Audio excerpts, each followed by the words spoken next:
वाह रे मेरे देश के प्रधानमंत्री, 2022 में किसानों की आय दुगनी करने का वादा किया था, लेकिन किसानों की आय तो दुगनी नहीं हुई, किसानों को कर्ज में जरूर डुबो दिया है। और आपने जो ट्रंप से दोस्ती निभा के अमेरिका से सौदा किया है, अमेरिका की फसलें और प्रोडक्ट अब भारत के बाजार में बिकेंगे तो 0% टैरिफ टैक्स, और भारत के किसानों की फसलें अगर अमेरिका में जाके बिकेगी तो 18% टैरिफ टैक्स।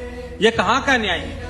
आपने वादा किया था किसानों की आय दुगनी करूंगा, लेकिन आपने किसानों को कर्ज में डुबो दिया है। पहले ही तो भारत के किसानों को खाद बीज नहीं मिलता टाइम से, खाद की लाइन में लगना पड़ता है, लठे खानी पड़ती है, तब जाके कहीं खाद मिलता है, और फसलें तो कोड़ियों के दाम बिक रही है। तो आपने भारत के किसानों के लिए किया है क्या है?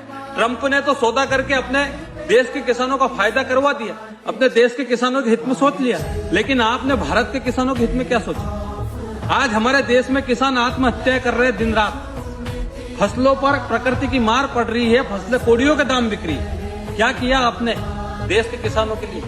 किसानों के गले पे आपने छुरी घोपी है, किसानों के पेट पे आपने लात मारी है सौदा कर। और जो लोग नेताओं के आगे पीछे घूमते रहते हैं अपनी नेतागिरी चमकाने के लिए, उनसे मैं एक बात कहना चाहता हूं कि जितनी मेहनत आप अपनी नेतागिरी चमकाने के लिए, अपने नेताओं को जिताने के लिए करते हो, इतनी अगर मेहनत आप किसान की फसल के लिए करते तो आज किसान को सरकार के सामने नहीं झुकना पड़ता, सरकार को किसान के सामने झुकना पड़ता। जब देश में किल्लत होगी अनाज की और किसान आत्महत्या कर लेंगे, खेती करना छोड़ देंगे, तब क्या सोना चांदी खा के अपना पेट भरोगे?